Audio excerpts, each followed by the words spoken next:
तो दोस्तों, एक और नया दिन और मैं बलजीत परमार हाजिर हूँ एक नई कहानी, एक नया किस्सा लेकर। आज आपको एक बार फिर वापस लेके चलेंगे उस बड़े एनकाउंटर की तरफ जिसमें अरुण गवली के 2 घातक शार्प शूटर ढेर कर दिए गए थे राजावाड़ी जंक्शन घाटकोपर मुंबई में। अपने ज़माने का एक बड़ा एनकाउंटर गिना जाने लगा, लेकिन आज तक विवादों के घेरे में है। और मैंने जब ये लोगों की मुझे खबर आई, मेरे एक मित्र ने मुंबई से एक एरिया की एक तस्वीर मुझे भेजी जिसके ऊपर सड़क का नाम लिखा हुआ है सदानंद वात्सु तांदेल मार्ग। तो मुझे एकदम ख्याल आया कि ये तांदेल, ये तो एक गैंगस्टर भी था, इसका और उसका क्या रिश्ता है। अगर आप नेट पे जाके भी देखें तो वहाँ पे एक कोई भंडार है, पान भंडार, कोई इस किस्म की दुकान, उसने नेट के ऊपर अपनी दुकान की मशहूरी डाली हुई है। और जब मैंने उसको देखा कि इस आदमी बेचता क्या है, तो उसने जो एड्रेस दिया हुआ था अपनी दुकान का, उसका स्क्रीनशॉट मैं आपको दिखाऊंगा, अपने एडिटर को कहूँगा कि आपको दिखाएं। और इस स्क्रीनशॉट को आप ध्यान से देखें तो उसकी दुकान के नाम के नीचे शॉप नंबर इतना ये सब लिखा हुआ, और साथ में लिखा हुआ है सदानंद वात्सु तांदेल मार्ग मुंबई, प्रभा देवी मुंबई। अब मैंने जानकारी हासिल करने की कोशिश की, उस एरिया की वो तस्वीर जो मुझे मिली मैंने मुंबई में अपने दोस्तों को भेजी। पता चला कि ये एरिया जो वर्ली और प्रभा देवी का जंक्शन है। तो मुंबई के बड़े मंदिरों में से एक मंदिर है सिद्धिविनायक मंदिर।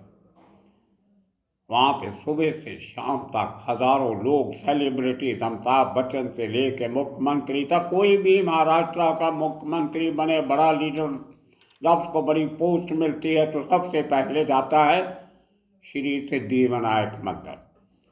बहुत बार टेररिस्टों के निशाने पे वो मंदिर रहा। तो उस मंदिर के बिल्कुल नज़दीक एक पासपोर्ट का ऑफिस भी है, और उसके थोड़ा आगे जाए तो सेंचुरी बाजार और पासपोर्ट का दूसरा ऑफिस, और उसके सामने अपोजिट साइड में मच्छी मार्ग कॉलोनी, फिशरमैन कॉलोनी, जिसको वर्ली कोलीवाड़ा भी कह देते हैं। तो बेसिकली ये दुकान जहाँ का जो पोस्टर मिला, ये उसी मच्छी मार्ग कॉलोनी और प्रभा देवी के जंक्शन के कॉर्नर पे दुकान है।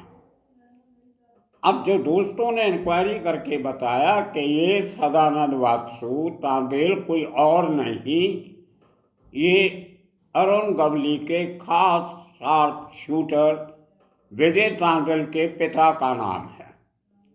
अब जिज्ञासा और जगी कि इसके बाप ने अपनी जिंदगी में ऐसा क्या बड़ा काम किया कि जिसके नाम पे एक सड़क का नाम रख दिया गया। भले ही छोटी सड़क है, वो ये गली जाती है छोटी अंदर, लेकिन बहुत टीडियस सिस्टम होता है गली का नाम रखने का मुंबई में। उस इलाके के बड़े लोगों को एक अर्जी देनी पड़ती है म्युनिसिपल कॉरपोरेशन को मुंबई की। उसके बाद वहाँ की जनरल हाउस में इसके ऊपर बहस होती है।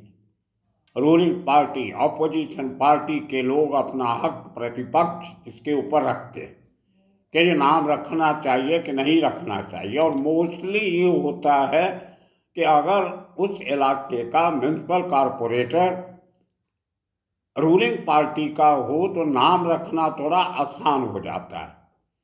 और वहाँ पे शिवसेना का जो कॉरपोरेटर था, और मुंबई म्युनिसिपल कॉरपोरेशन की ताकत देखा जाए तो देश के बाकी राज्यों के एमएलए से भी ज़्यादा होती। बहुत अमीर कॉरपोरेशन है, बहुत फंड कॉरपोरेटर्स को मिलता है, और बड़ा इन्फ्लुएंस होता है उनका सरकार दरबार में। तो पता चला कि वहाँ के म्युनिसिपल कॉरपोरेटर ने इसका रिकमेंडेशन किया कि कुछ इलाके के लोगों ने कहा था कि ये आदमी बहुत अच्छा है, इसके नाम पे सड़क होनी चाहिए, और वो सड़क का नाम रख दिया गया विजय टांडल के पिता सदानंद के नाम पे। और अब जब दोस्तों ने ये बताया कि उसने कोई अच्छा काम तो किया नहीं था, वो तो अपनी गली का दादा था, उस इलाके का बदमाश था बहुत बड़ा, लोग डरते थे उससे। हर साल जो पूजा होती है हर किस्म की, सत्यानारायण की पूजा, गणपति देवता की पूजा, गणपति महाराज की पूजा, इस किस्म के जो फंक्शंस होते हैं मुंबई की कम्युनिटीज़ के, वो करता था और दादागिरी चलती थी। और एक उसकी कोई दुकान भी वहाँ पे थी, चाहे छोटी मोटी, लेकिन मेन धंधा दादागिरी का था। और उन्होंने बताया बचपन से ही विजय टांडल को दादागिरी घर से मिली थी, गिफ्ट में मिली थी। छोटी उम्र में स्कूल में पढ़ते ही इस आदमी को अपने बाप के चलते हुए लोगों पे रोब जमाने का आदत पड़ गई थी, मौका मिल गया था कि संरक्षण था पिता का, कि उसके सामने बोलता नहीं। और लोगों ने, जो उसकी उम्र के लोग आज भी वहाँ रहते हैं, मैंने बड़ी मुश्किल से उनके पते वते निकाल के, टेलीफोन नंबर निकाल के बात करने की कोशिश की, तो बहुत से लोगों ने तो बात नहीं की, लेकिन कुछ लोगों ने बताया कि विजय टांडल एक बहुत ही ब्रूटल किस्म का आदमी, वहशी किस्म का आदमी, किसी पे तरस नहीं खाता था, मारा मारी उसका रोज का काम था और आदमी को आदमी नहीं समझता था। ये डायलॉग भी 2-3 लोगों ने बोला। और वो अपनों को माफ नहीं करता, तो अपनी कम्युनिटी के लोगों को इतनी दहशत उसने बचपन से ही बनानी सीख ली थी। अब देखिए, बड़ा होके जिस आदमी जो बचपन में ऐसे करता था, बड़ा होके क्या करता, वही होता है जो हर गैंगस्टर के साथ होता है। इसकी ज़्यादतियाँ बर्दाश्त ना करते हुए एक बार उस इलाके के लोगों ने इकट्ठे होके ज़बरदस्त धुलाई कर दी इसकी। एक बार बंदा बनाने की कोशिश की, लेकिन दादा का बेटा था ना, इतनी जल्दी मान कैसे जाता। तो अपनी आने वाले दिनों में अपनी जान को लेके, जिंदगी को लेके, सुरक्षा को लेके वो आदमी शरण लेता है दगड़ी चाल में, जहाँ पे उसकी मुलाकात होती है सदा मामा से, सदा पावले मामा। और आपको बता दें कि मामा कोई सरनेम नहीं होता। जो आदमी गैंग में बड़ी उम्र का होता है, उम्र के हिसाब से, नए गैंगस्टर जिनकी उम्र 18, 20, 21, 22 साल, उनमें कोई 34, 35, 40 साल का शख्स होता है तो उसको मामा कह देते हैं कि माँ के भाई जैसा है, रिस्पेक्ट देते हैं। इसीलिए छोटा राजन के गैंग में बंडिया को मामा कहते थे, बंडिया मामा। तो ये एक इज्जत जो छोटे लोग बड़े लोगों की करते हैं, इसलिए मामा साथ में लग जाता था। तो सदा मामा की उम्र तो अरुण गवली के बराबर की थी। बचपन के दोस्त थे, दगड़ी चाल में पैदा हुए, वही बड़े हुए और साथ में सब काम किए। एक ज़माने में गवली के बाद सदा मामा का दूसरा नंबर आता था। पूरा पैसे का लेना देना, घर में हिसाब करना। और अरुण गवली की तो आधी उम्र जेलों में निकली है, उसके घर का सब काम देखना, संभालना, बच्चों को, अपनी भाभी, उसका ख्याल रखना, ये काम बढ़िया मामा करता रहा है, सदा मामा करता रहा है। और इसी किस्म के काम एक बड़ा होने के नाते छोटा राजन के गैंग में बढ़िया मामा ने भी किए। खैर, तो जब ये आदमी उसकी शरण में आता है तो इस आदमी विजय टांडल में एक, जिसको अंडरवर्ल्ड वाले कहते हैं, इसमें आग है। तो इसमें भी एक आग थी, जो प्रवृत्ति बचपन में बन गई थी, इंसान को इंसान नहीं समझना, किसी की जान की कोई कीमत नहीं, उसके चलते हुए इसको रख लिया गया और उसने बहुत सारे काम किए। ब्रूटैलिटी जिसको कहते हैं, आदमी को गोली मारने के पहले 2 सेकंड सोचता नहीं था। और इसी किस्म के आदमी अंडरवर्ल्ड को चाहिए होते हैं ताकि उनके गैंग की दहशत बनी रहे। लेकिन कहते हैं ना कि हर चीज़ का अंत होता है, too much of everything is bad. आपकी जब इंतहा हो जाती है, मैं हमेशा कहता हूँ सरहद अमन तक ही अमन के कानून होते हैं, हर बात की एक हद होती है। और जब उस आप हद को, उस सीमा को क्रॉस करने की कोशिश करते हो तो पतन का आरंभ होता, फिर डाउनफॉल शुरू होता। और देखिए, बहुत से लोगों से फिरौतियाँ मांगी, लोगों को मारा, घर में घुस के, दुकान में घुस के, और यही काम सदा मामा का था। ये एनकाउंटर मरने के पहले, थोड़े दिन पहले, एक बड़े कपड़ा व्यापारी से सदा मामा खुद जाके पैसा लेके आया था, और पैसा लेने के बाद उसको गोली भी मार दी। और उसी तरह इस एनकाउंटर के 2 दिन पहले विजय चांडल ने नारीमन पॉइंट, जहाँ पे हमारा असेंबली का सेशन लगता है, असेंबली हॉल है, एक तरफ ओबराय होटल, दूसरी तरफ इंडियन एक्सप्रेस का टावर, तीसरी तरफ इंडिया बिल्डिंग, और चौथी तरफ की बिल्डिंग में उस ठक्कर का ऑफिस था, बिल्डर का। उससे पैसे मांगने गया, उसने कुछ आनाकानी किया तो उसको जैसे ही गाड़ी से निकला, ठक्कर उसको गोली मार दी। उसके लोगों के रोकते रोकते गोली मार दी कि उसको बात करना चाहते थे, लेकिन साहब मैंने देखा नहीं, मार दिया। और उसके देखिए, जब आपकी दहशत इतनी हो जाए तो सवाल पुलिस पे उठने लगते हैं। अखबारों में, लोगों में, बिल्डर लॉबी में जो डर का माहौल पैदा हुआ, उसके लिए एक प्रेशर बना सरकार के ऊपर। और इस मर्डर, ठक्कर के, नारीमन पॉइंट के मर्डर के एक दिन बाद एक बड़ी रेड दगड़ी चाल पे अरेंज की जाती है, जिसमें इंस्पेक्टर विजय सलास्कर, जो उस समय तकरीबन प्रदीप शर्मा के बाद दूसरे बड़े एनकाउंटर स्पेशलिस्ट माने जाने लगे थे। नंबर के हिसाब से कितने कितने लोगों को मारा, सबसे ज़्यादा गिनती थी प्रदीप शर्मा के पास, दूसरे नंबर पे विजय सलास्कर के पास। तो वो दौर था जब लोगों को गोली का जवाब गोली से दिया जाता था। भले जो पॉलिसी बहुत पहले बनी थी, लेकिन कामयाबी इन्हीं दिनों में आकी हुई। बुलेट फॉर बुलेट का संदेश पुलिस को, ये उस समय के जो पुलिस कमिश्नर थे 1984 में 4-5 साल पुलिस कमिश्नर रहे जूलियो रोबेरो, उन्होंने दी थी। पहले एनकाउंटर स्पेशलिस्ट का ग्रुप उन्होंने बनाया था, 9 टीम बनाई थी, लेकिन उनका जो करते करते जो एनकाउंटर स्पेशलिस्ट का जो दबदबा कायम होना शुरू हुआ, वो 93 के बाद जो एक एक साल में 150, 200 लोगों को मिटाने का काम करने लगे, तो इनका नाम और ज़्यादा बढ़ा।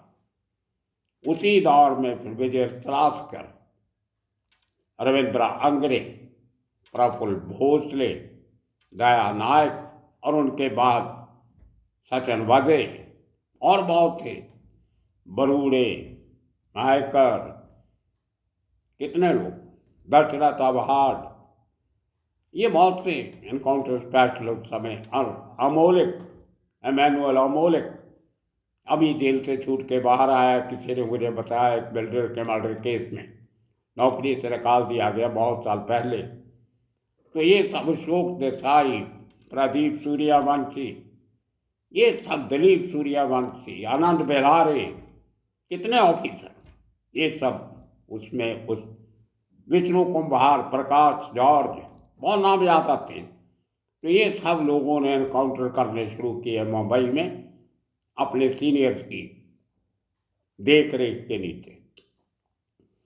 उसी में जब ठक्कर को मारा गया तो सरकार की आंखें खुली, दगड़ी जेल पे रेड होती है, बहुत लोगों को पकड़ा जाता है, लेकिन ये दोनों, सदा मामा और विजय चांडल, दीवार कूद के भाग जाते हैं। तो कहते तो ये भी हैं कि सदा मामा इंजर्ड भी हुआ था, और ये बात पुलिस को हजम नहीं हुई कि हमारे इतने बड़े बंदोबस्त के बावजूद जिनको हम पकड़ने आए थे, वो निकल कैसे गए दगड़ी चाल से।